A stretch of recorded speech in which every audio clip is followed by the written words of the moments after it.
إن الله عز وجل يمهل ولا يهمل.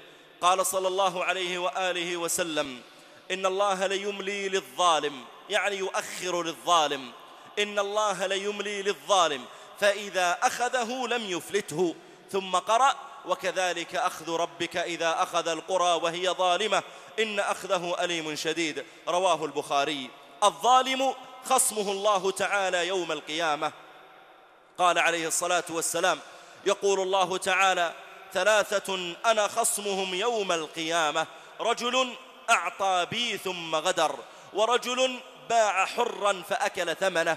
ومعنى قوله صلى الله عليه وآله وسلم أعطى بي ثم غدر، يعني لا التزم بشيء معين لشخص، كأن يكون أخذ منه مالا وأقسم له أن يرده إليه، فلما سمع ذلك المأخوذ منه المال القسم، وثق في ربنا عز وجل ورضي أن يعطي ذلك الرجل المال فغدر.